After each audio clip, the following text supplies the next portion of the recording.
Hey, everybody, we're Geeking Out Ninjas, and we're here to geek out. Craig, what's going on, buddy? Oh, just hoping to get talking about some good stuff that we were missing out on over the I past know. month. It was hard to not talk about it with you right before we started because I just wanted to unload everything on you. Yeah. I mean, at the end of the day, we're kind of just doing this for us, and then y'all benefit if you actually listen to it. You know. And how do they listen to us? Oh, so many ways, Jeremiah. YouTube, search for us, Geeking Out Ninjas. Hmm. Uh, any podcast app that you can think of, Spotify, Apple Podcasts, Google Podcasts, We're on it whatever. Just search for Geeking Out Ninjas and find us on Facebook. Jeremiah, I think, mans the Facebook page. most of the time. And we have one TikTok video, I think, is what Jeremiah said. Yeah, I'm not much of the TikToker, Yeah. but we're there. It's all right. But like us if you can, subscribe if you can, and leave comments for us if you can. Let us know what you like, what you don't like. Just let us know.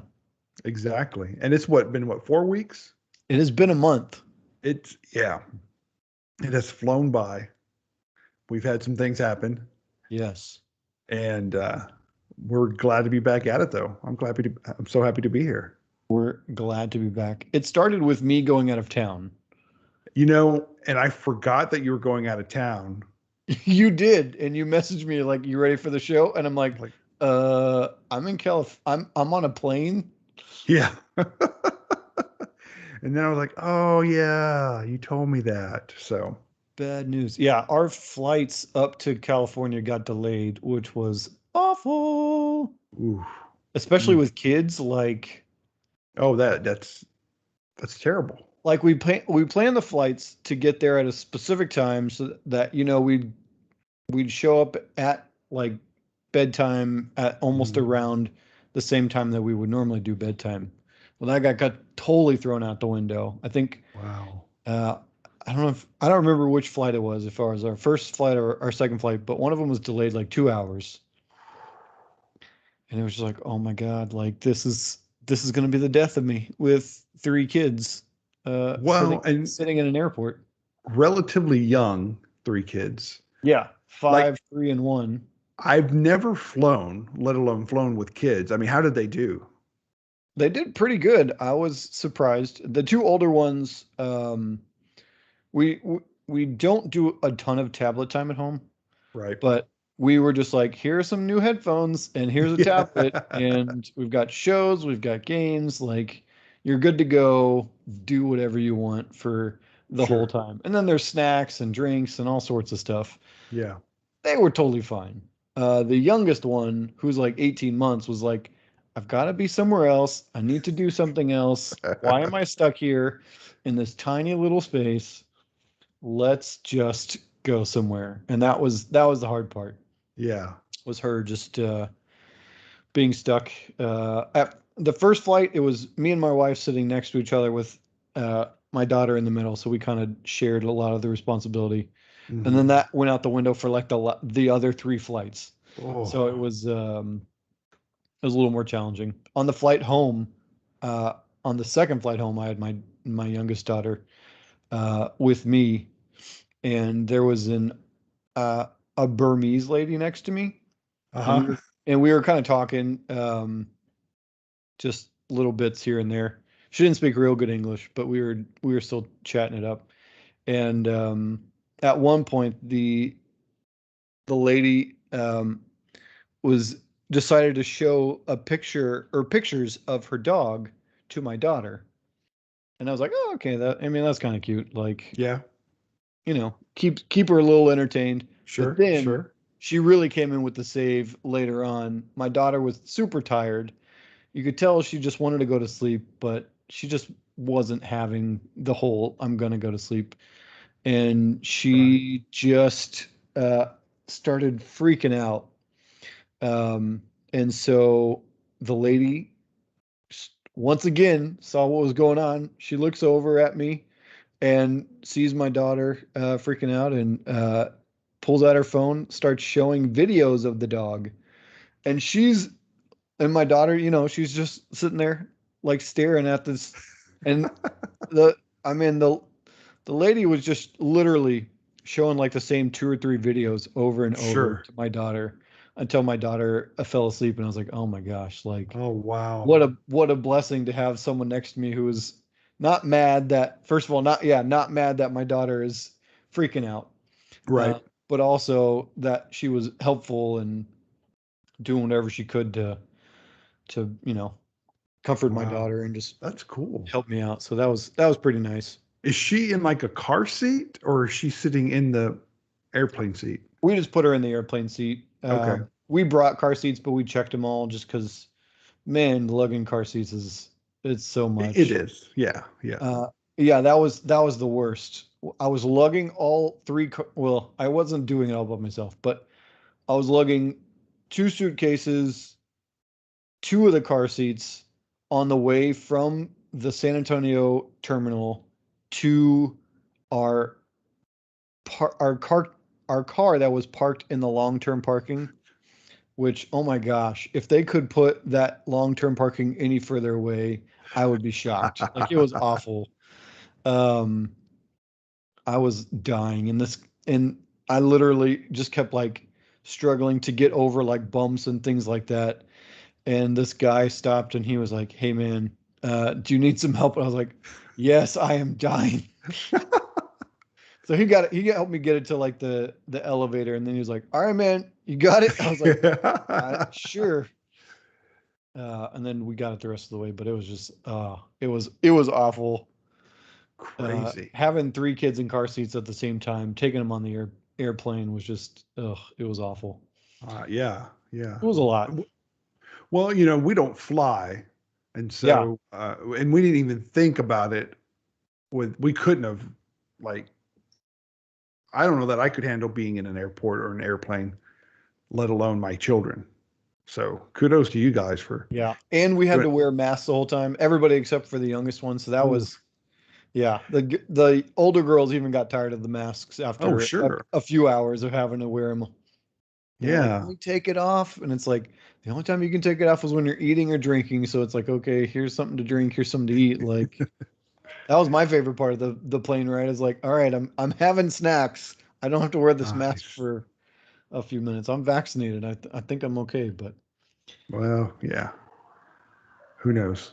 Who knows? Well, who cool. knows? So, and how y'all were gone over a week? We were gone for a week and a half. We left on Wednesday, I think was like the 15th or something like that, and came back a week and a half later, that following Friday. And I was only off for like 2.5 days, and half of that was a half of that day, or that half day. What, man, I could not talk. This is gonna be a terrible podcast.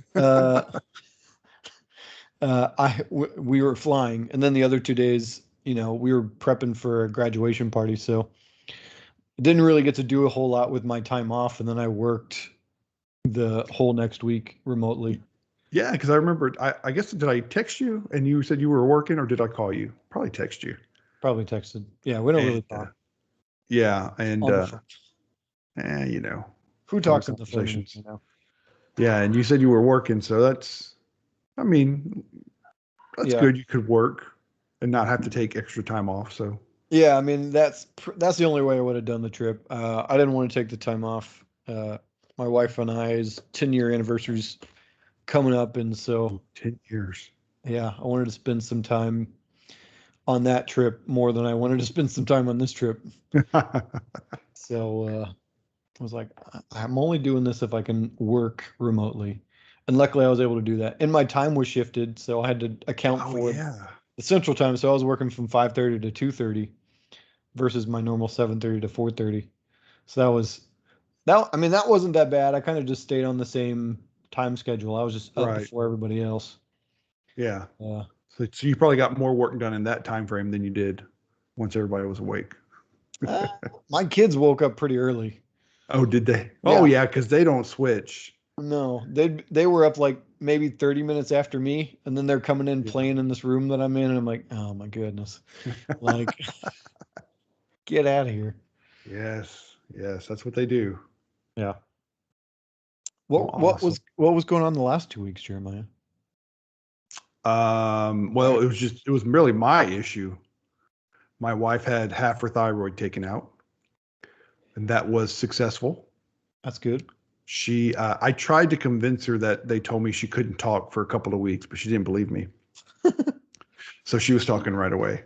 Yeah. Um, but that went well. A Good. little tough the first few days of recovery, but we made it through it. Nice. Actually, I'll be honest, it was very easy um, the day of surgery, the day after surgery, because she was just kind of still, the medication was still in her. She couldn't do much.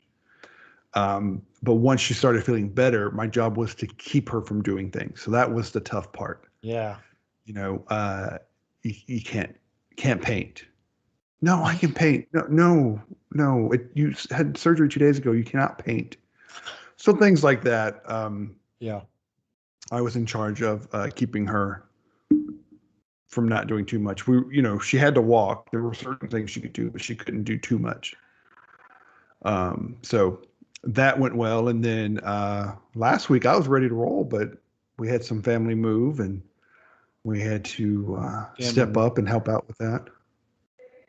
I hung a TV on the wall. Nice. Yeah. Nice. So I've been successful with 3 of them so far. Well, 2 for sure. The third one I don't know. It's only been a week, so To be determined if you get a call. Hey, remember that yes. TV you hung on? Yeah, it's not on the wall anymore. Well, and that was the lightest of all of the 3 that I hung up. So I think that one will stay up. Um, Yeah. They are they are amazingly light nowadays. mm, A lot of and it's usually the more inexpensive TVs, like the $500 and under range. The TVs right. are incredibly light.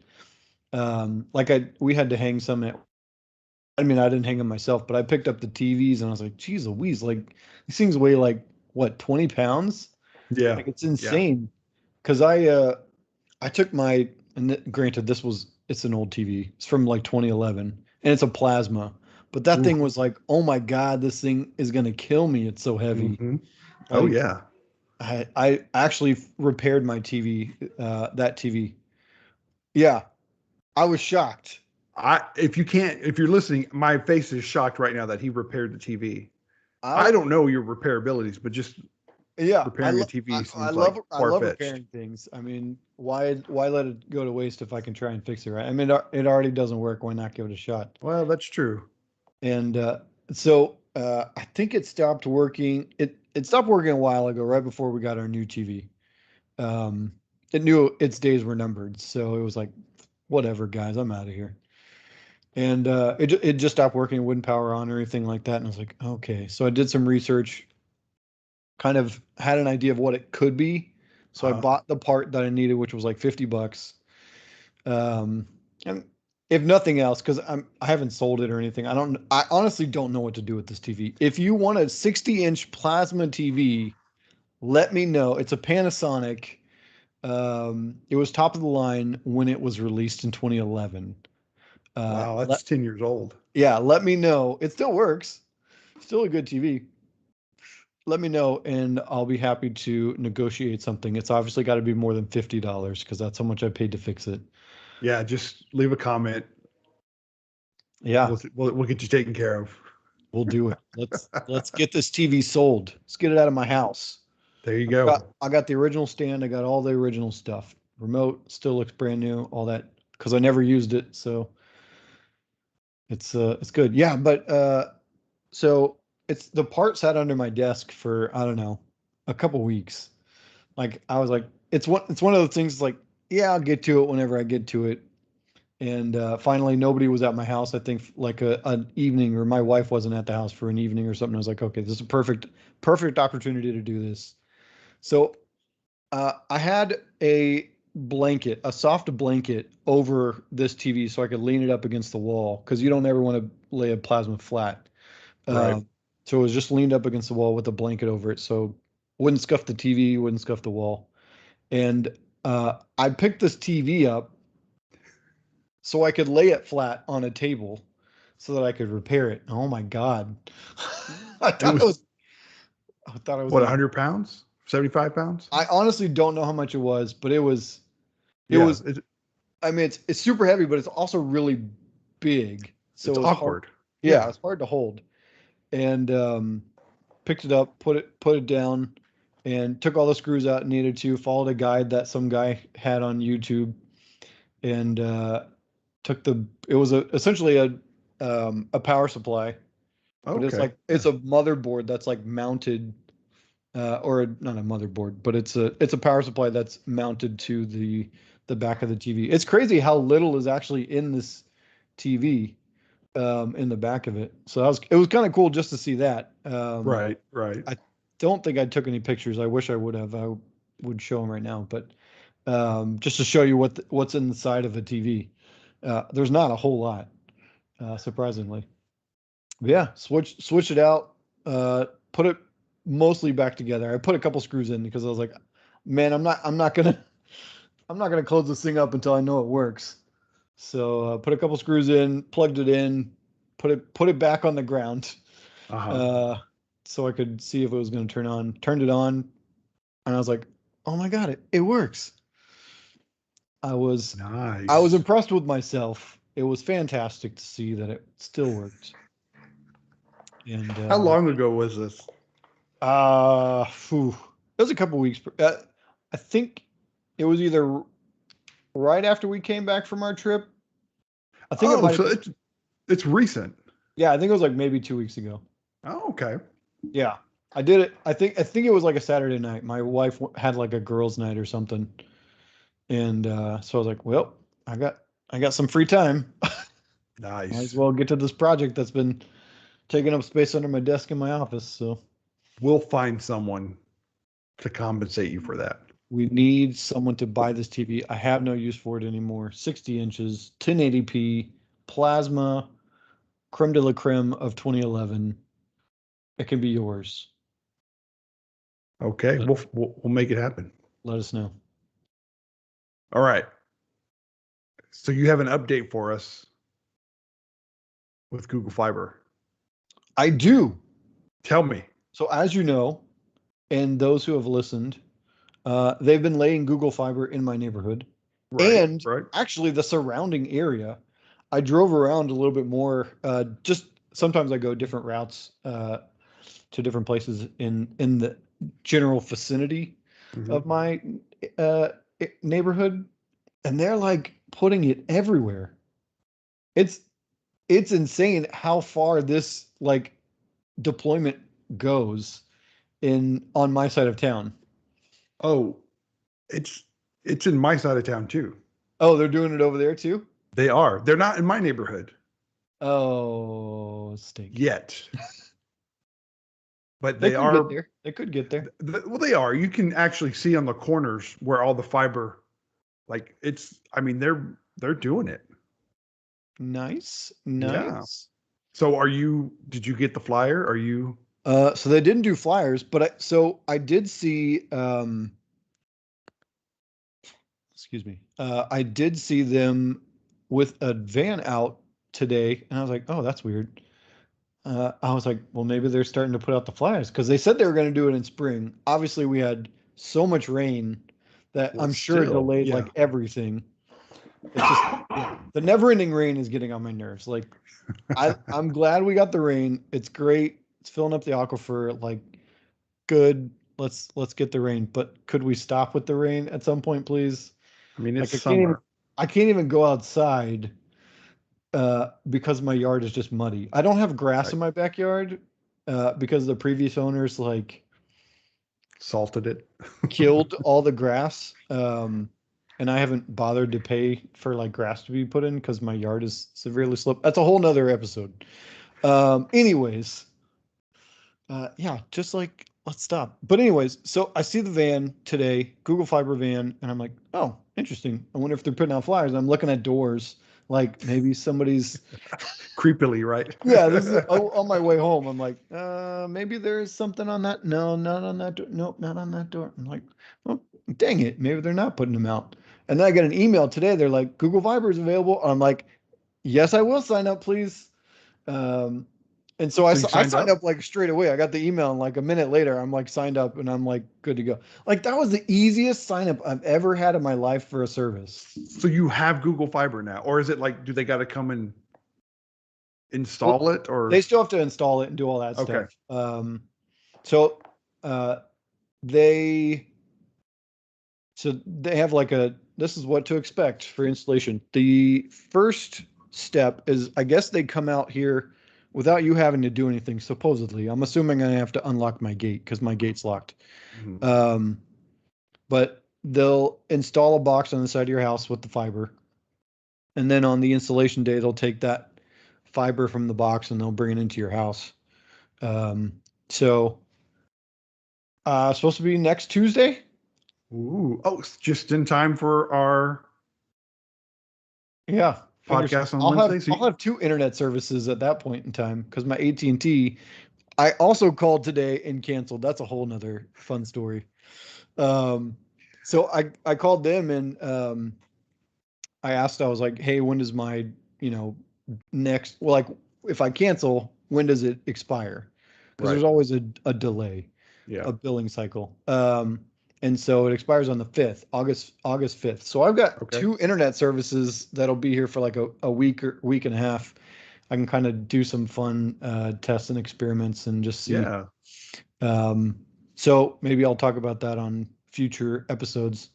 I hope But so. yeah, so I call I call them to cancel and I get this lady. Oh, I guess so. I called the first time and they're like, what's your PIN code? What's your this and that? And I'm like, I don't know all these stupid things. Like, Right, seriously? yeah, And he's like, well, get in the app. And I don't know if I somehow accidentally hung up on him or I don't know what happened, but next thing I know, we're not talking anymore. And I'm like, okay, well, I've obviously got to set this PIN code. So I go on the app, set the PIN code, I call back, and the lady's asking for the same information, and I'm like, "Yeah, I just want to cancel my AT&T service." And she's like, "May I ask why? Is it price? Is it this or that?" And I'm like, "Well, I'm switching to Google Fiber." And she's like, "Is there anything we can get you to stay? Like, why do you want to leave?" I'm like, "Well, it is, it's partially price."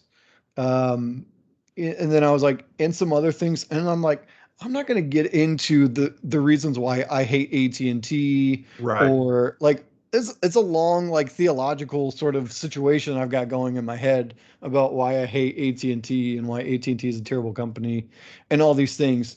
But also, I don't owe you any explanation for why Right. I'm getting rid Yeah. of your service. Like, Yeah. get out of here, lady. Like, leave me alone. She's like, I'm sure we can help you on price. I'm like, yeah, but here's the deal. Like in my head, I'm thinking, here's the deal. Like, that's great for 1 year, and then you're gonna jack it back up. I know Right. Google Fiber is gonna be $70 every single year. It's been $70 since they introduced it. I don't know, 10 plus years ago. I know it's gonna be Mhm. $70 in the next like 10 years or whatever. Like I mean, that's like what it is. Like they're not changing the price. It's not like $70 plus tax. It's $70. Like Right. you just pay that price and you're good to go. Like you don't have to worry about them jacking the price up because all of a sudden, they got different executives and now they've got to, Hmm. bring more Pay, money to shareholders or whatever. right. Pay the bonuses. Yeah. So yeah. So Google Fiber coming to my house. I mean, here's a deal. There are so many other people in our country who have terrible internet service or no internet service. Um, I'm insanely fortunate to be able to have essentially, I'll have two fiber internet connections, one Right. gig fiber internet connections in my house at the exact same time for like 10 days. Yeah. I like how insane is that to be able to, like, that doesn't happen very often in this country at all. That's how terrible our internet service providers are. Like in Europe, it's a whole different story. It's like everybody shares the same fiber. And if you switch from one to the other, they literally just switch from one provider to the other. It's the same fiber, nothing changes. Right. Yeah. You're like good to go. But here it's like, all right, you got like one choice. You better hope that it's at minimum cable. Ugh. If you're stuck with DSL, you're screwed. Like it's Yeah. terrible service. Oh, My mother-in-law, like she can get cable or she can get AT&T's DSL. Like they don't even have fiber in her I neighborhood. know. And I'm like, her max download, I think, is maybe 40 megabits per second.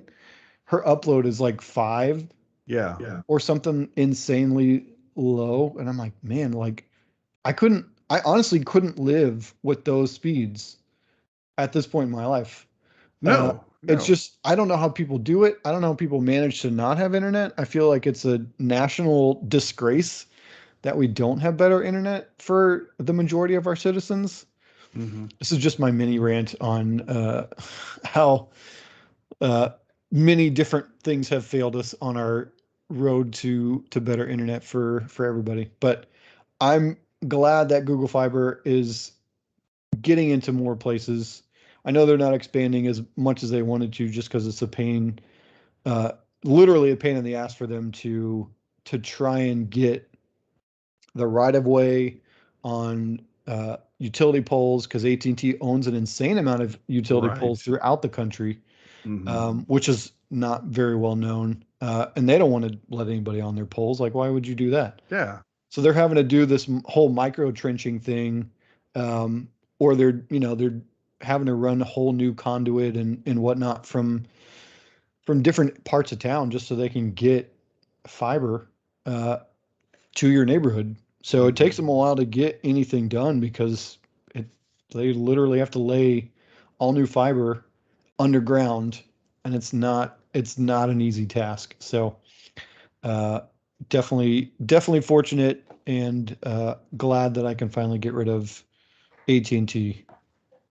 Well, awesome. Congratulations. I'm patiently waiting for my Fingers crossed. opportunity. Fingers crossed. Hopefully it'll be maybe next year. I'll be away from Spectrum Yeah. and cable. Good Because luck, that's man. my option. I have cable or DSL. Yeah. So Those cable's the the best of the worst options. yes, yes. I Uh, had I had AT&T fiber at one time, and it was pretty good. And then I had GVTC fiber, yeah, not too bad. Um, but uh, I'll be happy to get to Google Fiber eventually. eventually. Yeah. Who knows? Maybe AT&T will show up at your house. No, no, I don't think Oh, they'll. so you know what? I've also noticed this is not in our show notes at all. Um, Can't do this to me. yeah, I know. So I don't know if you've ever seen the 5G towers, the millimeter wave towers. No, I'm So sure I have, but maybe I just didn't know. you maybe haven't, to be honest. They're a little more conspicuous, or inconspicuous. They're harder to tell what they are. Uh huh. They're literally just a pole that goes up maybe 20 feet. Um, and there's like a white antenna on either side of the pole, and it doesn't protrude out very far. Right. Um, but the range on those is so terrible Hmm. that they're literally putting them like a mile apart Oh yeah. Oh yeah. On Hebner Road. I drive by them every day. AT&T's laying all this out because it's their infrastructure that's being built out. But they're laying new fiber for these. They're putting all the poles in. But it's like, holy crap! Like, what's the point of this technology if they have to be a mile apart? Like, that's worthless. Yeah, it's kind of It's crazy. gonna spend so much money on this, and it's not gonna be useful for like anybody. Yeah. Like, Yeah. could we like move to like 6G now? Like something that's got good range and good speeds? Like, Well, and that's what's interesting is why they're investing so much money in when the range is terrible. yeah, It's just I terrible. I honestly don't know. It just seems like a huge waste of money to me, but I'm not an internet provider, so Yep, that's why their internet keeps going up.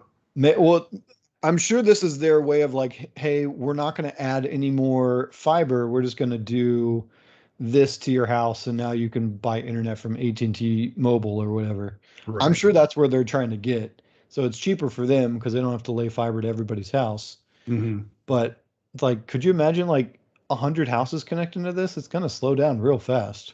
Oh yeah. It would be terrible. Well, it could be more than that because I just in our neighborhood, which is like 4 blocks, like there's 80 homes. Yeah. Well, I So mean, you'd think the range on this thing, it's only like a mile or so. It's not going to yeah. reach that many houses. Well, I mean, our neighborhood's within. It's not even a mile long. It's Yeah. very small, but there's a ton of homes in here. Yeah. Yeah, because I guess ours would reach on one side of the street and then the other side of the street. So yeah, it just seems like why. But Yeah. I'm sure it's eventually going to be their play to get rid of fiber, which to me is a mistake because fiber really is where everybody should be going. Slate fiber to everybody's 100%. house, let the government do it, and then let all the different companies like just fight for your business. Like let's make this Sure. happen. Let Exactly. capitalism take over at that point. 100%. All right, Jeremiah, Okay. it's your turn to talk. I'll stop for a while. All right. So I'll talk. So this past week, someone told me that I need to watch Ragnarok on Netflix and Not related to Thor. not Thor Ragnarok. This is a Netflix series called Ragnarok, and it is awesome. Let me tell you, so it's actually made in Norway. It's in Norway, and it's about the um, story of Thor and Loki and giants and gods, but it's told unlike the superhero genre. It's done in a story mode of almost like if it were to happen today, this is made maybe the way it happens. Right. It tries to put real situations and real people in and make them the heroes or the gods, and it's really well done. There's only 2 seasons, and each season's 6 episodes, and they're about an hour, maybe a little bit less. But So they're following that MCU model, 6 hour seasons. right, exactly. But really, I mean, the story is really good. Um, the acting is actually pretty good considering where it's coming from. But the story, I think, just makes up for it, and how they're putting real life situations in to this fantasy world, and Yeah. it's pretty brilliant. So season 2 just released in May, and they haven't given a release date for season 3 or even greenlit a season 3 yet, from what I've read. But I gotta say, I mean, it blew me away with the story Yeah. of Thor and his brother Loki and how it works everything in. I think it's pretty brilliant. And the toughest thing is probably is to get over it's done in Norwegian Right. language, and so they dub it in English. Although you could, if when you watch their lips, sometimes they're talking English. Um, but it's really easy to understand. I do it with the subtitles anyways, sometimes just because I can't turn the volume up. But um, I love this series. Let me tell you, and it is worth the watch. Really, it's taken me about a week to get through both seasons. I mean, it's that good. I might have to give it a shot. I've heard a lot of people talk good things about it. I just haven't wanted to like add another show to what what I'm already watching. So it's kind of been on the back burner of like I know it's out there. I've heard it's really good, but I just haven't put it on my radar. But now that maybe Loki on Disney Plus is over, maybe I'll get into it and You should, because I had to watch this without my wife actually, and I think she would like it. But there are some intense scenes, not very many, maybe 1 or 2 intense scenes, and I know that she wouldn't. That would just turn her off. So, but I think she would like it. It's done in such a way that it's not too comic book like. yeah, It more Norse, explains the story, more Norse mythology. mythology, Yeah, and you don't even have to know Norse mythology because of the way they lay it out. Yeah. It helps that you do if you know a little bit about Thor and Loki. That helps. But I think it's a really excellent series, and I hope that they get a season 3, and I hope because the story's not over. They have a cliffhanger at the Of end of course. season 2, Of course. so there is more to be made. So Yeah. it is definitely worth the watch. And stick around. We're going to talk some news, and then we're going to talk Loki. And the MCU TV shows. Because I feel And like they kind of all wrap in together, except for maybe Captain America. I feel, or Falcon. I feel like that one just kind of like standalone. But WandaVision and Loki kind of tie in together, in my opinion. much better, yeah, Yeah. much better. They do that. So let's get into the news, and then we'll get into Loki here.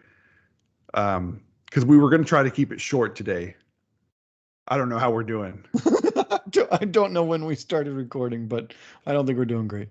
No, we're not. It's not going to be short. I rambled on for a long time. That's all right. My apologies, everybody. That's all right. It was a good ramble. I'm all right with that. Ramble All right. slash rant. Well, we'll pick an article here that we need to talk about. Uh, you want to talk about the supposed Google Pixel foldable phone? Sure. I think that's a pretty neat story because I Yeah. picked it out. But I don't think there's much of an update after I read it.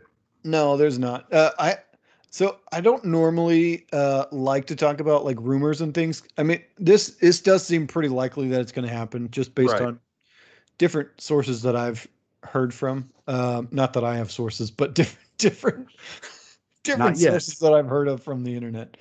Um, it does seem like it's gonna happen. So I think we'll probably hear more about it in the next couple months as they Yeah. get closer to launching these things, probably in October. Um, but to me, it just seems like it's going to be kind of like a Samsung Galaxy Fold, which is split. It's like one of those that's uh, not a clamshell like the old flip phones, but more like the book sort of Right. fold along the long seam instead of the short seam. Yeah, I think it'll be interesting to see what Google does with it. And I'm curious if the whole foldable phone market will get a little bit more of a software boost from Google getting involved because I think them being the makers of Android, it really helps when they are on board with a phone form factor, just Right. because they're the ones making the software, and so they'll modify Android to better work with those form factors. I know they've been working with Samsung the last couple of years to add more foldable features into Android, but I think with them building something, it's just gonna grow astronomically in the features that you're gonna see. So to me, that's the biggest takeaway for me is I think foldables as a whole will get better because Right. Google gets in on the form factor. And I'm not a huge foldable fan, but it's just the story stuck out just because it is Google's going to take a shot at it. It looks like, Yeah, and and it'll be interesting to see if they get on board. Like you said, I think it's really going to push what they're going to be able to do with foldables in the future. yeah, they're normally very shy with really doing anything extravagant with their phones. So this is kind of an interesting year for them. It seems like they're going all in on high-end phones, Yeah. just based on Pixel 6 XL rumors, as well as this Pixel Foldable. I mean, these are all normally based on the specs and everything. These all seem like they're going to be expensive phones. So I'm curious how they'll compete with Samsung Hmm. on a lot of that stuff. They're going to definitely have to market these phones a lot better than they have the Pixel brand in the past to actually sell some phones. Right. So who knows? We'll see. More to come. More to come. Um, so I don't want this to be the last story, so I'm going to bring it up now. The Nest Hello, which is the Google Nest Family. synergistic family of smart home devices, is adding more features to the Google Home app, which is nice because a lot of Nest products have most of their features still in the Nest app. Like I can't get my family to get away from the Nest app Right. because a lot of the features that they use and want to use are still in that app and they're not in the Google Home app. They added one it's really big for our family. And it's quiet time. So they added quiet time to the Google Home app. They actually added a more button down at the bottom when you're looking at the cameras. Mm-hmm. A live view of the cameras. Normally it just said live and then it had you could talk and all that stuff. But now they've added a more button at the bottom. Under there, you now see quiet time. So you can silence your doorbell for 30 minutes, an hour, 90 minutes, so on and so forth. Which, if you have kids that take naps, is fantastic. You no longer have to put a sign on the door forever and ever for years saying, Right. hey, don't ring the doorbell, please, because I've got kids and they're Yes. probably sleeping. So you can just go in there, set quiet time for however long you know your kid takes a nap, and then you're good to go. And they See, also my had a, doorbell's not that loud, so it doesn't matter. Nobody hears it. yeah, well, so with Google Homes in the house, you can choose which homes ring from the doorbell, but I think almost all of ours ring because Ah, no matter okay. which room we're in, we want to hear the the doorbell ring. So we normally don't turn that feature off. I guess we could, but where our daughter naps is normally where we watch TV. So Right. also don't want to miss that. I don't have a Nest Hello. Yeah, not everybody needs a smart doorbell, but I we mean, I definitely have like one. ours. I have one, but it's not Nest. Oh, you have like a ring or something?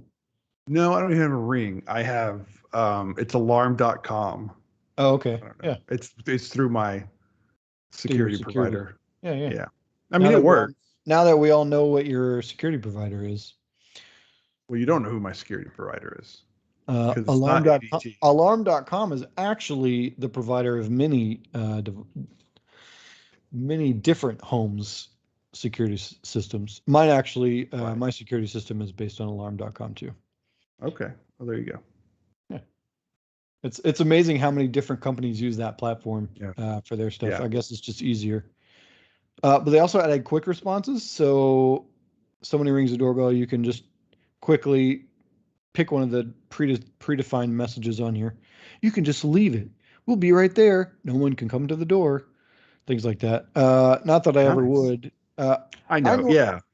I'm one of those people who, even if I'm home, if I don't know who you are, I'm not going to answer the door. I'm just going to sit there and look at you through the peephole until you leave. And I'm telling the kids, shh, shh, stop talking. We don't want them to know we're here. I'm that person where I don't want you to know I'm at my house. That never worked for me. The kids would always say, "What? Someone's at the door." And then they ring the doorbell again. They're like, damn it. Yes. Now they know we're Yes. here. Have you seen the video of the cat looking into the doorbell? No, I don't think I've seen that. The you got it. The video is awesome. The cat gets its face right in front of the doorbell. I guess because maybe it's heard the owner talk through it, Uh, but every time it wants to come in, it it rings the gets up. bell. It doesn't ring it, but Oh, it starts yelling at it, and he tries to get the owner's attention through the camera to let him in. oh It's my so God. cute. Yeah. I see all the cat videos because of my wife, but that's a good one. That's a really cute one. The cat starts yelling and just rubs on that. He probably does ring it, is what ends up happening, but Yeah. that the cat knows that he can get the attention by getting right into the doorbell is pretty cool. Oh, I'm so you had your millipede story, right? Uh-oh, centipede. Centipede. Uh, I have my own story. Tell me. It's not as good as yours. But I only bring this up because it kind of ties into the doorbell thing or triggered my mind. Um, so we had some guys come out and do our yard, mow it and do all the stuff. And guy rings the doorbell and I'm like, who the heck is this? Like, I don't know who this person is because I'm looking at the video. Um, And so I'm like texting my wife. I'm like, who is this? And then it took me a while. I was like, oh, it's the guys doing the yard. So I opened the door, and the guy's got his back turned towards me because I had taken so long to answer the doorbell. It's one of those don't let anybody know we're here Yeah. situations. And I open the door and I see the centipede crawl into my house through the Oh. front door, and I'm in socks, so I can't like step on this thing, right? And so I try to kick it out of the house With your socks on? with my socks on. I'm like, I can't let this thing like live in my house. Like, I've got to, No. I got to punt this thing out of here, right? Um, I kick it, but I didn't get it over the door frame. So I just kick it into the bottom of the door. Um, and I'm like, oh crap. And this thing, this centipede finds, I don't know, this crack that's maybe like a 16th or an eighth of an inch between my baseboard and my tile next to the door, and it goes in, and I'm like, oh no, it Like lives here underneath the now. tile? Not underneath, it's between the tile and the oh my god, the trim around the bottom of the floor. What? And I'm like, oh my god, It's in. I've gotta burn it all down. Um, yeah. Oh. What the best part is, the guy sees my foot in the air, not knowing what the heck's going on, and I proceed, and I was like, I had to act calmly. I was like, uh, yeah, there was a centipede in the house. I was like, and I tried to kick it out, and he goes, oh, and I was like, and it went in the wall. He was like, oh. That. Oh man. And then he's like, hey, can you unlock my gate or unlock your gate? And I'm like, yeah, man. Okay. I'm Wait, like, I gotta find the centipede first. no, I don't know Oh. what happened to it. I haven't seen it since. I mean, we have an exterminator that comes out like once a quarter, and so we don't normally see bugs, but since it came from through the front door, I mean, it didn't It's gonna die. lay a bunch of eggs. So I'm hoping it dies in the wall from the It's insecticide. it's gonna grow more centipedes, Yeah, I guess we'll see. and your home will become infested. I'm hoping the rats that I have in the wall will just eat it eventually. I'm just gonna I don't start know. I'm just gonna start cutting holes and putting rats in the wall. I feel like that's a I good way to take care of it. I don't. I think they're scared of them too. Who wouldn't be scared of these things? Oh man. Yeah, At least it didn't cuss at you or raise its fist at you like it did me. yeah. No, this It thing just was. said, F you, I'm living here now. You can kick me, but I ain't gonna do anything. Oh At least you got man. out of the house. It took a shovel, but it's dead. Yeah, those things, man, they take a beating and they keep on ticking. They I do. We had so many at CBC when we worked there. Oh I've yeah. got videos saved in my Google Photos of like us trying to kill centipedes at CBC, and I'm like, holy moly! Like these things just will not die. No, they They're the don't. worst. They're terrible, and they just keep coming. I'm sorry. I don't think you can invite us over. We're not coming. I'm pretty sure it's gonna die in the walls from the insecticide. I'll wear boots, maybe. If I wear boots, I'll come over. It's probably for the best. Yeah. Yeah. Yeah. That's It scary. walked in the front door like I invited it. What the heck? Man. Oh, see, and that's I don't wear my shoes in the house either. I'm usually barefoot. Yeah, I'm And that's normally what barefoot, so I'm glad I had socks on because I don't know if I'd have kicked it with bare feet. I wouldn't have kicked it with socks on, man. I mean, I not that probably would socks have provide a ton of like protection, but I felt, a little bit of braver armor than on my I. feet from the socks. So much I would have just shut the door. It would have got in. I wasn't quick No, enough. no, It was like it know was what you could already have done. partially in when I started to kick it. Oh, it's that guy's fault. It's your lawn. You got to get a new lawn service. Yeah, apparently. I already told my wife they're not invited back. Had you not opened the door, that would have never happened. Would have never happened.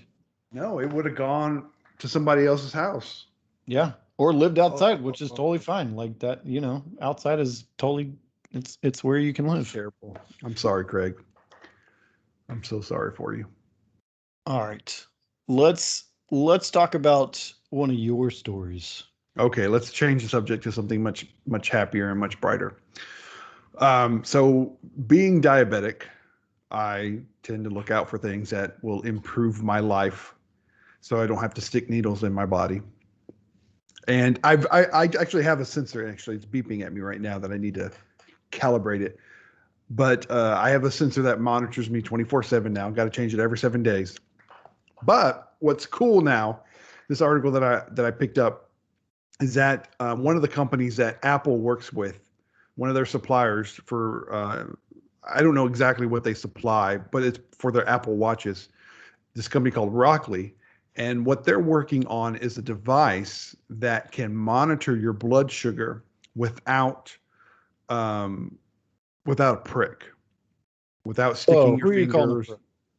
Well, without pricking your finger or actually breaking the skin to keep a constant update of what your blood sugar is. And so what it looks like here in the article is that they're going to that supposedly the article says that maybe through the Apple Watch it's a possibility.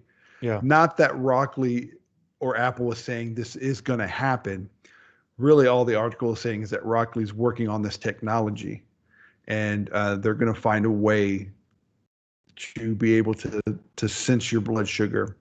Yeah. It non-invasively probes beneath the skin to analyze blood, interstitial fluids, and various layers of the dermis for constituents and physical phenomena of interest. That's crazy.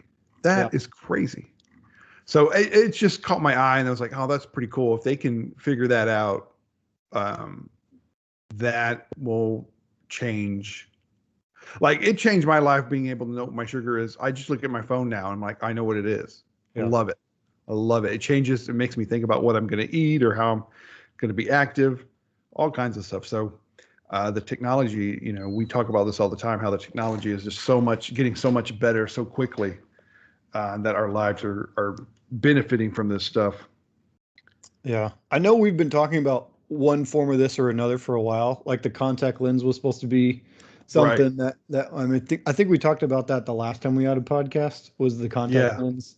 That never really went anywhere, but this one actually seems like it has a much better shot, since this is already a company that works with Apple on their existing Apple watches, and this will just use slightly different sensors to add more features, but also probably do the same thing as their other sensors on there do.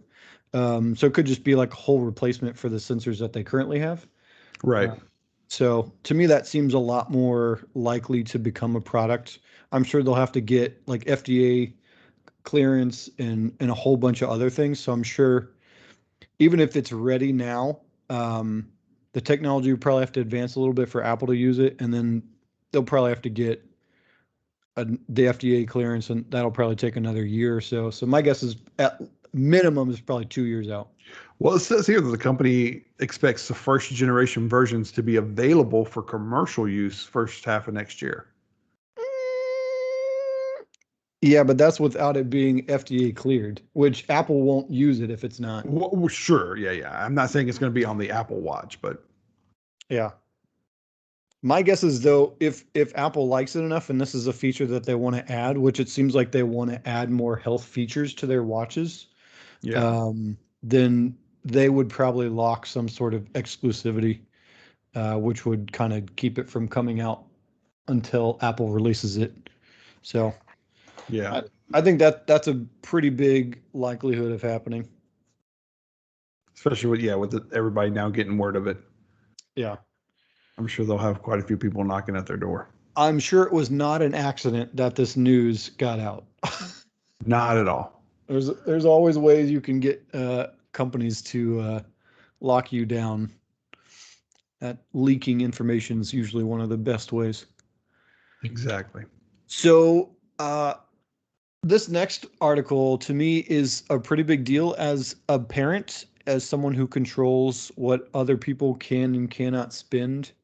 I feel like more companies need to add this feature to their services when you're controlling kids, apps and phones and devices and whatnot. But Xbox is getting new controls for parents to manage their child's spending. One of the biggest pieces of feedback they have received from parents is about the ability to track and manage kids' spending. Yes. And so they've made it as easy as possible, or the easiest that I've ever seen, to allow kids to continue to buy things, but also parents can set spending limits.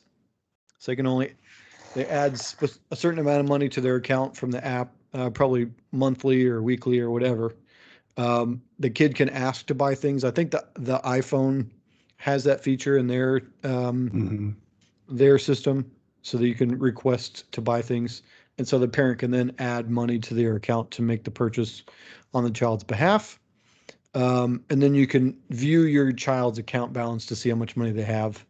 So little Timmy's not lying to mom and dad like, I need $5 extra to buy this. And it's like, whoa, you already have like $70. Why do you need an extra $5? Well, and okay, so I'm gonna get on a soapbox here. Like, okay, I get it. Like, this is cool, this is great, but come on, Soapbox. come on, dude. I don't need this. I do need this. No, you don't. I do. You just curb it before. Look, it happens, right? Timmy, Johnny, Sally, whatever. It'll happen. They'll make a purchase, but it happened once for each child of mine. They bought something and they didn't ask. Yep. But that was it. Like, I didn't need a service to remind me or for them. No, when that happened, that mistake happened, they knew, oh, I don't spend. I will ask dad before I buy. Yeah. And I granted this helps. It makes it easier, because there have been people that have come up to me and said, hey, my child or grandson is buying these apps. I'm like, change your password. Don't give them access to your card.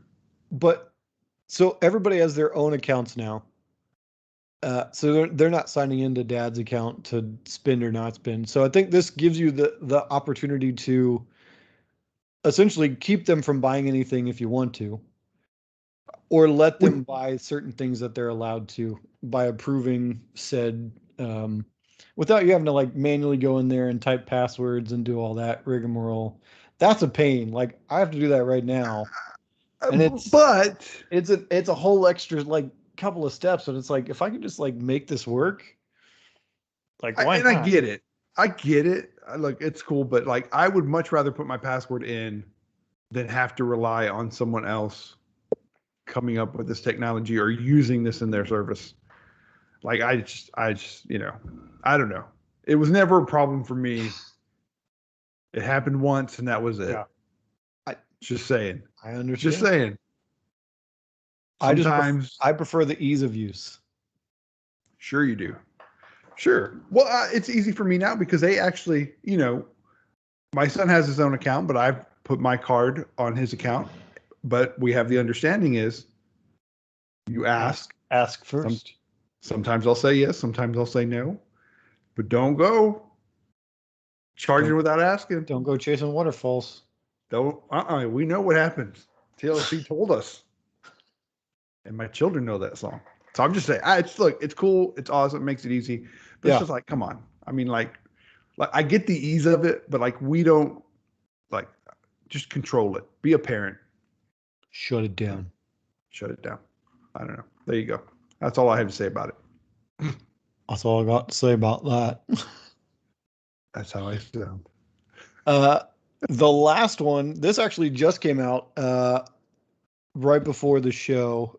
So I was like, oh, I've got to rush this. I got to add this. So I didn't read the whole article right away, but because we are recording on Wednesday, this will probably be like old news by the time the show airs. But Netflix is getting into video games. Shocker. I feel like it was kind of like the next logical step for them. It's like they've done the movies, they've done the TV shows, they've got the server infrastructure, the cloud infrastructure, if you will, Mm. um, which we've all learned is just servers and other people's data centers. Right. Uh, it's the next logical step for them. I mean, the technology is already there. Why not utilize it for something else? Gaming is the biggest industry in entertainment. It's surpassed movies, um, TV shows, sports. Like it is the biggest industry. I don't know the billions or tens of billions or hundreds of billions of dollars that it brings in every year for different companies, but it's massive. It's Um, crazy. from phones to tablets to TVs to consoles to computers, Consoles, yeah. everything. I mean, you're probably playing a video game as you're listening to this. Exactly. You're something on your phone, but this is I think Cribbage. yeah, cribbage is probably your top game. Um, so there's not a whole lot of information to this. Like I said, this just broke. The news just broke for this. So they're not really talking about what kind of services that they're going to offer, what kind of video games that they're going to offer. But to me, it seems like they're going to go in and they're going to try and compete with um, like a Stadia, a Google Stadia, or an Xbox xCloud, um, or Amazon Luna. Those are all video game streaming services. Um, and my guess is it'll the thing that everybody's been wanting is like the Netflix of video games. Like it's just Right. tons of video games, and you just choose what you want to watch, or in this case, play. Um, and I'm curious what kind of games they'll get. I think that's going to be the biggest part. I don't think they'll get a lot of exclusives to Netflix unless they're willing to fork out a lot of money. Um, but I feel like the exclusive games is going to be a lot harder to lock down. I wouldn't be surprised if they start their own game studios and do that kind of thing. Well, I think they're hiring. It looks like they're already hiring for developers to Oh, come really? in. Yeah, I think I saw that in an article. Which I give it to Netflix. I mean, everybody has a streaming service now. So who's gonna what's gonna be different? And Netflix is, I think, trying to find it. Yeah. Adding games to the streaming service. Puts them in front of Disney and Amazon Prime and Peacock or whatever, because it's not just shows or movies anymore. So there are smart people out there, and they're just trying to stay ahead of the game. And Netflix, for whatever reason, always seems to find, it was doing DVDs and takes out Blockbuster, then goes into streaming. And so, I mean, Start a whole new industry, really.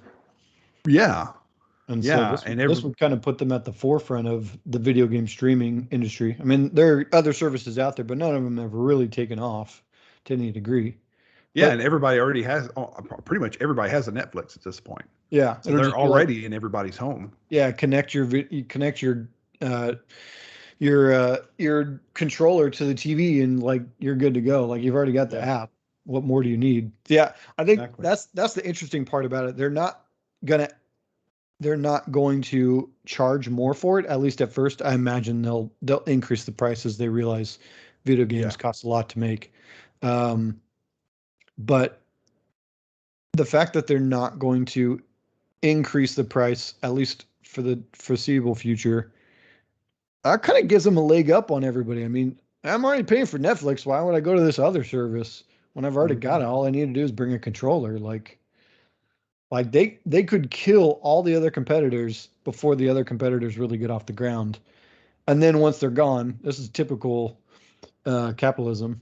Jack up the price to whatever you Right. want once all the competitors are gone. And it's like, oh crap, maybe we should have stuck with these other services, because competition's good. But yeah, I mean, more power to them. We'll see how it plays out. I think this is an interesting strategy for them, and it makes a ton of sense. Like you literally have already paid for the infrastructure. You just got to change some things here and there to make the video games work. Yeah. But I'm sure They've already got the talent. They've already, the resources to do it. It just makes sense Exactly. from their business model. And I Yeah. mean, and really, they're not they're not necessarily just competing with the other video game streaming services. They're competing with themselves, and other streaming movie and TV and sports and all these other services, because really everything is competing for the same amount of time, right? Yep. Everything's competition with everybody else now. It's not, oh, this studio is competition for this studio, like movie studio, or these TV shows are competition for these TV shows. It's like, no, like everything's competition for everything now, because I think everybody realizes there's so many options to do things now. It's not like back when I grew up, where it's like you can watch TV or you can play like a couple of games. Like now it's like gaming industry is huge. There's like hundreds of games, thousands of games I could play. I could watch sports. I could go to sporting events. I could participate in sports. I could, like, the amount of entertainment is endless Oh yeah. Yeah. nowadays. So they realize we've got to broaden what kind of entertainment we're providing. And this is like the biggest industry to get into. Why wouldn't we broaden into that industry? So Yeah. It'll be great to see. yeah, I think it's definitely going to give them, like you said, it's going to give them a leg up on like Disney Plus and HBO Max and all those other services, where it's just like, I'm already paying for it. Like, why would I go to these other streaming services, whether it's Mhm. video game streaming services or TV and movie streaming services? Definitely interesting times we're living in. Of course. Of course, no doubt. Well, I'm excited. Yeah, We haven't been able to talk about this for weeks because we haven't been, and my wife doesn't want to hear about it anymore. So I need to talk to someone else about this. I think we should give some spoiler warnings. 100%. If you We're haven't go- watched it, Yeah, we're gonna talk about Loki and probably a little bit of WandaVision and how they tie into, in my opinion, how they tie into the greater Marvel Cinematic Universe Phase 4 of the MCU. That's coming up. So if you haven't watched them yet, pause it here. Go watch the end of Loki. If you haven't watched WandaVision, watch WandaVision. Then come back and join in on the conversation. yes, yes, I liked it. Did you watch this? So have you seen the season finale? Yeah, have I seen it? Yes. Okay. I literally just finished watching it right before we started recording the show. My wife was like, "We've got to watch this." She's like, "Let's put the kids to bed like 5 minutes early." Like, we're just trying to get Nice. as much time as possible. Yes, and you texted me, "Hey, I got to watch Loki first, and then we'll get on the Then we'll get on podcast." this recording. Yeah, I took my lunch in my office today to watch Loki, so I got a good jump on it before you did. Yeah. I gotta say, loved the episode. Wasn't quite as action packed as a couple of other ones, but still a lot of good story in it. And I gotta say, the thing that really blew me away is that there is going to be a season 2. Oh yeah, that was the big end reveal in the mid credit scene. Yeah. Yeah. Like, I thought there's no way Tom Hiddleston's a movie star. He's not coming back for a season. I thought, we'll get 6 episodes. Maybe he'll show up again in a Thor movie or something. But like, he's not coming back. Yeah. He's coming back. Yeah. I mean, they're paying these actors movie salaries. Like, That's as true. much as they would make for a 2-hour movie, they're making for these 6 hour series. It's probably taking about the same amount of time, I would think, because they're, I mean, Yeah. a movie is what, 2 hours? But Yeah, but it usually takes longer to film a movie than it does a TV show. So yeah, I imagine it's probably taken about the same amount of time to film all 6 episodes of this as it would to film a 2-hour movie. exactly.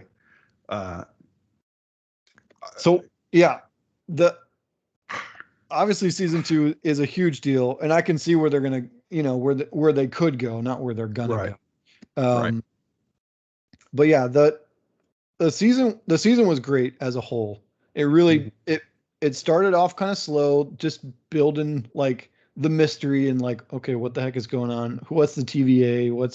I mean, if you're into the comics and all that stuff, you probably already know all this stuff.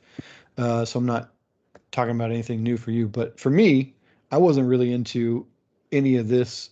I was more the the top of the food chain superheroes, Spider-Man, Right. although Iron Man for the not the comics, but the cartoon, and Batman, Superman, those things. So I mean, I didn't really get into a lot of this mythology, like a lot of nerds, geeks, whatever you want to call us. Uh, so it was interesting to see, who the TVA was and who they really were. Really, I mean, by the end, we finally got to find out, okay, I mean, because they built this bureaucracy, the Right. perfect bureaucracy, as they say. And, it's kind of this whole facade of kind of keeping things in place and doing what you're supposed to keep the timeline the way uh, the one being at the end wants it to be, Yeah. essentially. Um, and to find out it's not what it appears to be. You kind of get, I mean, you obviously saw that, I think, in episode 3 or 4, where the actual Time uh, lizards. yeah, the time wizards were robots. They weren't Yeah. real, which a lot of people I think suspected anyways. Hmm. So I mean, it was interesting to kind of essentially see behind the curtain, uh, Right. and see the Wizard of Oz, actually who the Wizard of Oz really was. Uh, I gotta say, so I watch and read other articles, and I watch TikTokers, right, a Marvel TikToker. So I thought it was King the Conqueror, yeah, and then I watched some content. I was like, oh, you know what? It's going to be another Loki. I think I was really convinced it's going to be another Loki right. before today. Um, but I gotta say, the guy did a wonderful. I loved how he portrayed this character. Oh yeah, he is everywhere. Loved it. Oh man, I love his acting. I've seen him in so many things, and I always forget his name. Um, he was in The Last Black Man in San Francisco, which was really good. That was, I think, one of the first things I saw him in. But um, he's been in some other stuff. We don't have to get into all that stuff. But yeah, he's an amazing actor. I love every performance that I've seen him in. So yeah, to see him in this and how he just owned that role. Um, Oh, it was awesome to see. Jonathan Majors. Jonathan Majors, yeah. Yeah, He if you don't know who Jonathan Majors is, go look him up on IMDb or Google or whatever. Go watch some of his other movies because he is an amazing actor. he did a fabulous job. And what scares me is that, like, the way that the series ends, I don't know that we'll see that version of him. Oh, I Like, think we'll see it like a more sinister version. yeah. The thing that I love about what they've done for him is they've essentially unleashed him on the Marvel Cinematic Universe to be different versions of himself. So Yeah. I think that's going to be a fun thing to watch as an audience, but I think it's got to be fun as an actor to kind of be unleashed on the same role, but be able to play it different Oh ways. yeah. That's got to Oh be yeah. kind of a fun thing to do as well. So I Yeah. mean, yeah, I mean, at the end of the episode, he is King the Conqueror. He He is. he mentions that he says some people call me the Conqueror, some people call me this and that. So obviously that's who it is. I'm not Hmm. super familiar with it, but Marvel geeks know this guy, and they all guessed it from like the very beginning that this Right. is who was behind the TVA. But yeah, at the end you find out. I mean, he gets killed in this episode, which creates all sorts of timelines, multiverses. Which is where you come into where WandaVision and the movies are going to go. Right. Um, and you come back to Loki at the end, and you're like, okay, so he's back with uh, Mobius, and I forgot what they call her, something 15. Yeah. Uh, B-15 or something. yeah, and you come back and you're like, okay, he's back where he belongs, and they're like, who the hell are you? Like, I don't know who you Mhm. are. And Yeah. then, yeah. And then they're like calling like security or whatever. And then they pan and it's like, okay, King the Conqueror is now the image in the TVA. It's no longer these Three Time Lords or whatever time. they Yeah, call I them. cannot remember what they are for some reason. My brain is blanking on it. But yeah, so it's like, okay, season two Timekeepers, definitely maybe. gonna, yeah, the timekeepers definitely gonna go towards that direction with him and all that. But I think at the same time, you see where WandaVision ended up. It's like now she knows about her powers and how she can go to different universes, multiverses, whatever you want to call it. Mhm. And you know that Doctor Doctor Strange's next Strange. movie is going to be Doctor Strange in the Multiverse of Madness. And Right. it's We like, just know that. Yeah. yeah, it's like, okay, It's in the title. you've been setting this up for the last two shows and done that's the thing I like about it.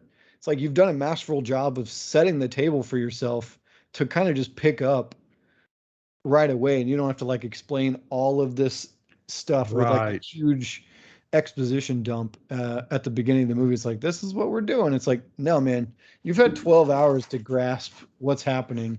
Like, Yeah. this is going to get started. It's going to get started fast. And you get to really focus more on the characters and their journey into the multiverse. But yeah, it's going to be fun. King is probably going to be the big bad for the next phase of Marvel movies for the Right. foreseeable future, and I think that's going to be fun to see where that goes because I mean there could literally an infinite number of him. Yeah. There's no telling how many. What and I'll say what I think I'm enjoying just as much as the shows is all the conspiracies about where Marvel's going and what they've done. Because like you, I was never big into the comics, so I don't know all these characters. I don't know all these Easter eggs that they put in there. Yeah. So part of the fun for me is watching these videos and reading these articles about what the Easter eggs are and what they could mean, and how Marvel seems like they're doing a better job now of calling back old issues of Yeah. different comics. It's just a glimpse, of I think in episode 5 when the Lokis go down into their basement lair, it comes across a Thor that's a frog, Yeah. you Throg, know, frog, and which was actually it's just played by Liam Hemsworth, the oh, guy was who it plays was Thor. Yeah. yeah. So I just love all the stuff that they're doing. Um, it's really a universe. I mean, it's the MCU is really just this huge thing that they can do whatever they want and they can call back to this and that and just it's fun. It's a Yeah. lot of fun. Yeah. Yeah, you're going to see so many Easter eggs in the coming movies, especially now that they're doing the multiverse stuff. It's like they could Hmm. literally call back to anything in the comics that they wanted to. I mean, there was beyond Throg, which was an actual Loki. Yeah, No, it was an actual Thor in the comic books. right. Uh, Loki turned him into Loki Throg. trapped him. Yeah. Yeah. Um, there was a a helicopter with Oh Thanos' yeah. name on it, which was a Yes. callback to an old comic book episode where like why would Thanos have a helicopter with Thanos on the side of it? Like this is the dumbest thing, but it happened. Yeah. And it's one of those like uh fun like Easter eggs that they would never reference in a normal like movie just flat out, but the fact that they could do it in this multiverse like void situation where it's like, oh, we can just dump whatever we want to in here Yeah. and fans are going to eat this stuff up. Yeah, I mean like that kind of stuff I think you're going to see a lot more of just now that they've kind of unleashed the beast of whatever they want to do because the universe is so huge now with the Hmm. multiverse and all this stuff. I think it's going to be fun to see where they go. Well, and it sets the stage too, not just for the movies, but I'm excited in August. Marvel has their What If cartoon series coming out on Disney Yeah. Plus, which is supposed to be like some outlandish what ifs.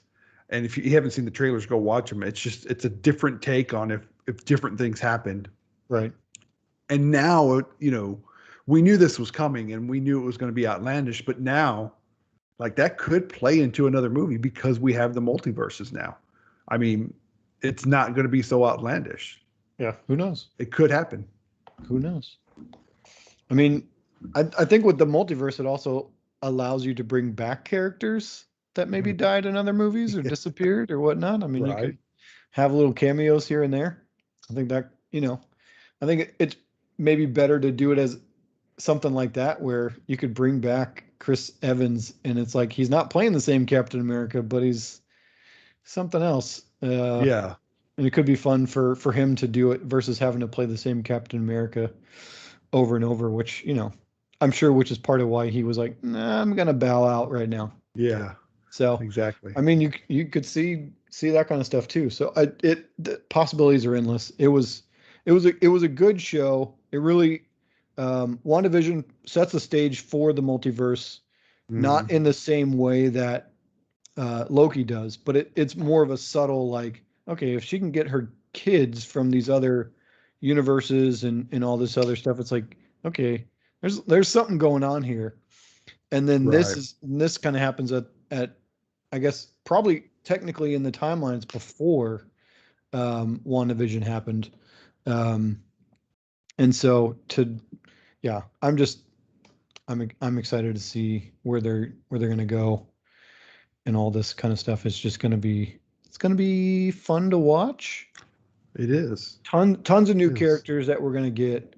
Um, and it's just going to be one of those things where it's like now they can bring in like every comic book character that they want to, and we can all just enjoy the insanity of what's going on.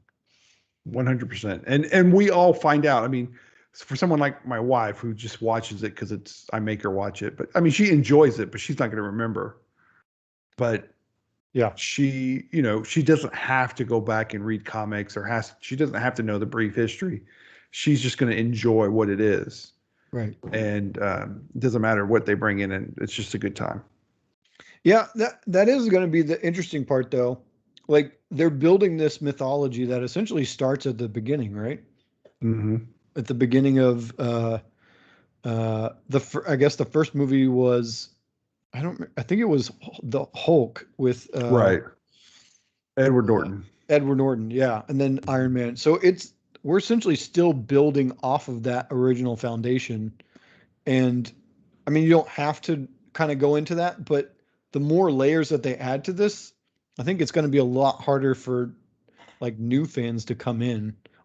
My guess is they're probably not worried too much about that, Nah. but to me it's a little more daunting. It's like, okay, now I've got like 30 million hours of things that I need to watch before I'm caught up with where they are now. I mean, it's nice that it's all on Disney Plus. You can really just run Right. through. You can just stream it and you'll But be fine. but yeah, it's still. I mean, that's kind of daunting. Like as my kids get older, it's like, oh crap, like I'm gonna want them in on this at some point, and it's like I'm gonna have to like start them at the beginning. It's gonna take forever to catch up to where they're No, gonna it won't be take by the forever. time my kids are old enough to watch any of this stuff. Oh, they'll catch up quick.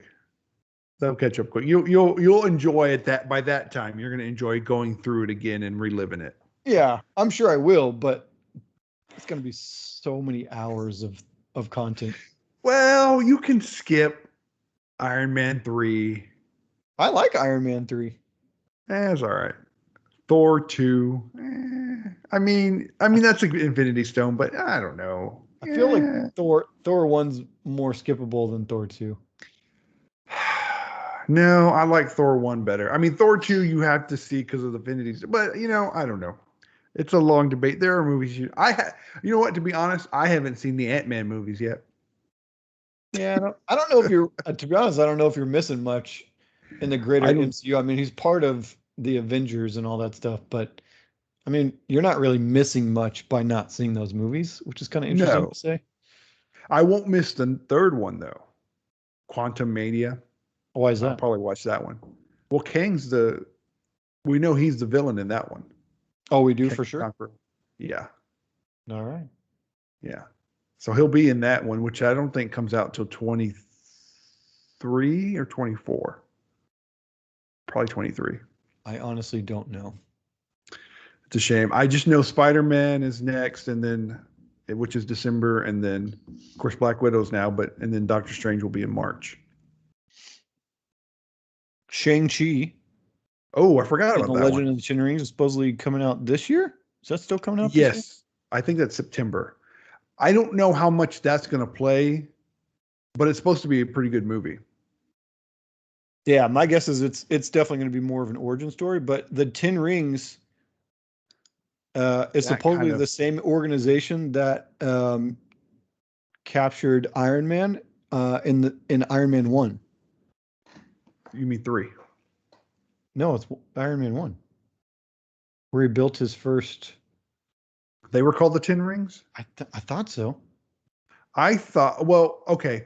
In Iron Man 3, the villain, Yeah, who it's the turns first out one. to be, well, the villain that turns out not to be a villain in Iron Man 3 in the comics was the leader of the Ten Rings. So But for that, sure, I'm on Marvel Cinematic Universe wiki. okay. I'm digging deep into this, and I heard Are Kevin you? Feige talk about it. But yeah, so Ten Rings, that was the group who captured Tony Stark in the beginning of Iron Man Okay. 1. We built the suit and did all that. So Right. um, that'll be interesting to see where that leads. But yeah, you're right. Mandarin does play into, Mandarin. Yeah. But that wasn't the real Mandarin. That was an actor or maybe that was playing the Mandarin. maybe that was the Mandarin though. Well, it could have been. I loved his performance. He was great at the end of that movie. Yeah, I will say that's one of that. the things I like about it. The way they're doing a lot of these movies is they're not making all of the bad guys in the MCU like real bad guys, like Yeah. Mandarin, for instance, or the Time Authority guys. Like they turned out to be robots. Like let's get to like we don't have to have this big fight where they kill the Time Authority guys. Let's just get to the point where it's like, okay, it's Kang. He's the puppet master behind the scenes, like running this whole show. Like that's the But real like, important part. but even like when you think about Thanos, right, being the villain at the first couple of phases, like his whole purpose of the snap was to save the universe. Right. He wasn't just being an ass. I mean, he was, but I mean, like, he thought he had a glorious purpose, right? Right. Let's cut everybody in half and let's save our resources. Well, So, that makes a better villain, though. You got to give them an actual motive that they believe in. If it's just like I'm a big bad guy, I mean that's not fun. It you know, it turns into a really bad like Schwarzenegger movie or something, where it's just like a parody of a good movie. right, right. So I mean, it's good to give Thanos depth and give him an actual purpose that he believes in, whether Yeah. it's a good thing or not. I don't know. Somebody could argue that. But yeah, we still neither one of us have seen Black Widow yet.